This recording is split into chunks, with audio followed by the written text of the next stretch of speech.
భగవంతుడు భక్త సులభుడు. శ్రీ తాడేపల్లి రాఘవనారాయణ శాస్త్రి గారి జీవితంలో జరిగిన ఓ అద్భుత సంఘటన. వారు పూజ చేసేటప్పుడు ఆవాహయామి అనగానే ఆ దేవత వచ్చి ఎదురుగా బుద్ధిగా కూర్చునేదిట. అది వారి అనుభవం. ఒకసారి ఒక ఆమె వచ్చి తనకు సీతామంత్రం అనుగ్రహించమని కోరిందట. ఆశ్చర్యంతో ఆనందంతో వారు చాలా కాలం సీతా మంత్రోపాసన చేసి తరువాత ఆవిడని రమ్మని మంత్రోపదేశం చేశారట.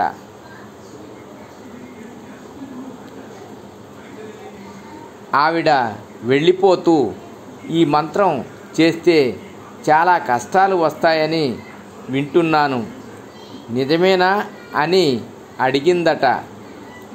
వారు అలాంటప్పుడు ఆ మంత్రం కావాలని ఎందుకు అడిగావు?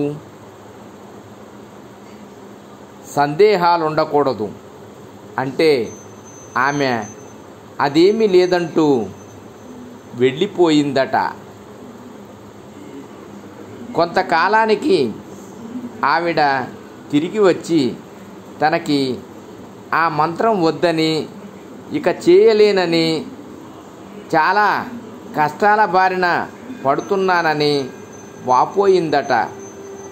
ఆమె ప్రారబ్ధానికి బాధపడుతూ ఆమె ప్రారబ్ధానికి జాలిపడి సందేహాస్పదమైన మనస్సుతో పరిపూర్ణ విశ్వాసం లేకుండా చేస్తే అలాగే ఉంటుందేమో అనుకుంటూ దయతో శ్రీ శాస్త్రి గారు దానికి కావలసిన జపాలు ముందు ఆయన చేసుకొని ఆవు కుడి చెవిలో మంత్రం చెప్పి వదిలేయి, ఇక నుంచి మళ్ళీ దాని గురించి ఆలోచించవద్దు అని చెప్పారట. ఆవిడ అలాగే చేసి వెళ్ళిపోయిందట. ఆ రాత్రి కలలో సీతమ్మవారు గురువుగారికి కనిపించి, అర్హత లేని వారికి నా మంత్రము ఎందుకు ఇచ్చావు? ఇక నుంచి నువ్వు పిలిస్తే రాను అన్నారట.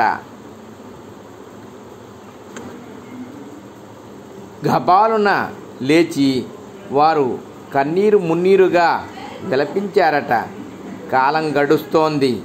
కొన్నాళ్ళకి వారింట్లో శ్రీరామనవమిని రామ పట్టాభిషేకం ప్రతిసారిలాగే నిర్వహిస్తున్నారు. తండోపతండాలుగా శిష్యులు వచ్చి ఉన్నారట.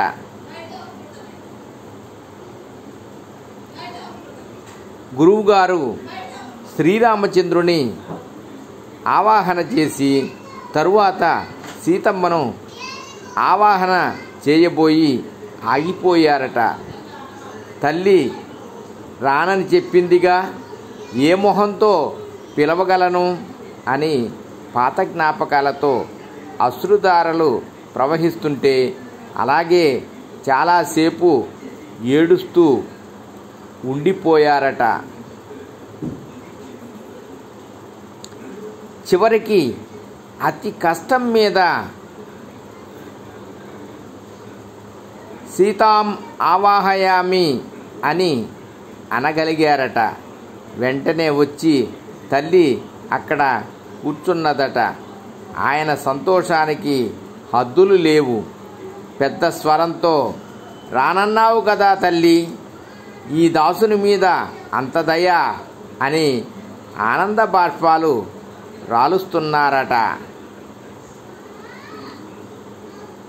ఏం చెయ్యనురా, శ్రీ రాముల వారిని పిలిచావు ముందు, వారొచ్చి మాట్లాడకుండా కూర్చున్నారు నీ ఎదుట, నేను రాకేం చెయ్యను అన్నదట. స్వస్తి.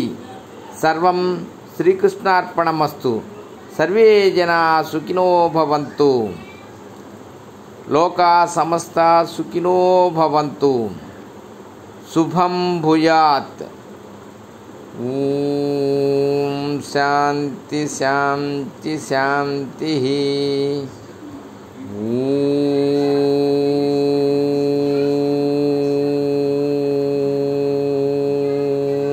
నమః శివాయ.